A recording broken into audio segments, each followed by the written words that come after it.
Aí, pessoal, um fenômeno interessante que ocorre, pessoal, quando a gente ouve dois sons com frequências muito próximas, é um fenômeno chamado batimento, tá? Então, se escutarmos com uma diferença de alguns minutos dois sons cujas frequências são de 552 e 564, possivelmente não conseguiríamos distinguir um do outro, tá?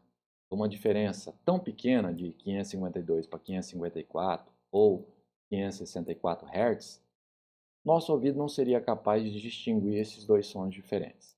No entanto, se os dois sons alcançarem o nosso ouvido simultaneamente, o que iremos escutar será um som cuja frequência é de 558 Hz, que é a média das duas frequências, tá?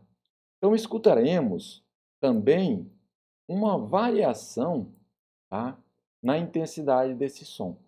E essa variação da intensidade do som é chamado de batimento, ou seja, o som fica, em alguns momentos, aumentando e diminuindo, tá? Lento e periódico, que se repete uma frequência de 12 Hz, tá? Ou seja, a diferença entre as duas frequências originais, tá? Então, olha só, na figura a gente tem aqui o desenho das duas ondas sonoras, tá? A de 552 Hz e a de 564 Hz, nessa figura, a preta e a azul aqui, ó. Quando as duas se interferem, vai formar isso aqui, ó, algumas regiões no qual a gente tem uma amplitude se casando, tá? Então aumenta a amplitude nessa região. Então a gente vai ouvir um batimento que se repete com uma frequência de 12 Hz, tá? E o nosso ouvido vai captar uma frequência média de 558 Hz. Tá? Esse fenômeno é chamado de batimento. Então, as batidas são formadas pela combinação de duas ondas de frequência ligeiramente diferentes das ondas individuais. Na figura A e na B, a onda combinada, que tem uma amplitude de linha tracejada que mostra que oscila ao longo do tempo, né? Tá mostrando aqui a oscilação da onda sonora. Tá? Isso é um fenômeno curioso, pessoal, tá? Que a gente pode demonstrar matematicamente a partir das equações do deslocamento S1 e S2, tá? Considerando aí o ômega 1 como a frequência 1 e o ômega 2 como a frequência angular 2, vezes o tempo. Tá? Pelo princípio da superposição, a gente vai ter as duas ondas se somando. S é igual a S1 mais S2. Tá? E aí, se você aplica propriedades trigonométricas, você vai chegar a essa expressão, onde a gente pode chamar essa diferença nos ômegas, ômega 1 menos ômega 2, de meio de ômega 1 menos ômega 2, de 1 ômega linha. Aparece aqui o super-herói de campo moral novamente, o ômega linha. Tá? E um ômega, esse ômega 1 mais ômega 2 dividido por 2. Tá? E aí a gente pode escrever a expressão desse jeito aqui, ó, tá? Onde o batimento é dado pela diferença da frequência 1 menos a frequência 2.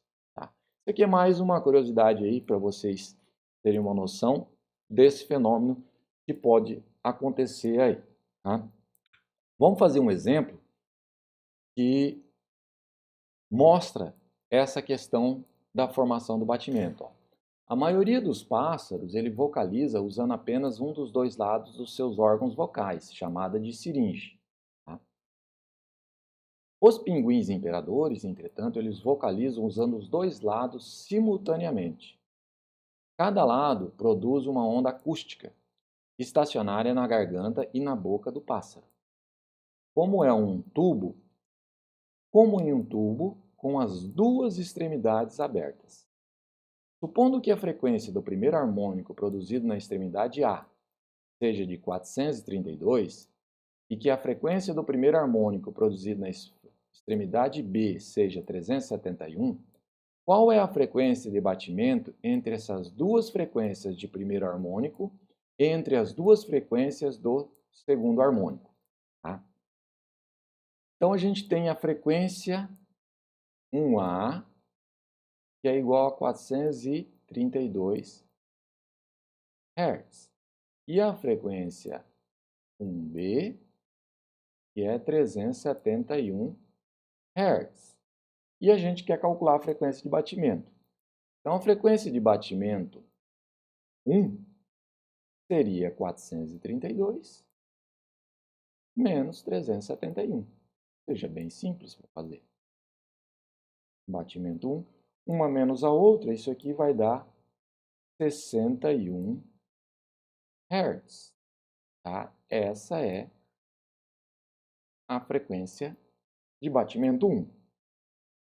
Quando ele fala que é como se fosse um tubo aberto, então a frequência é diretamente proporcional a n.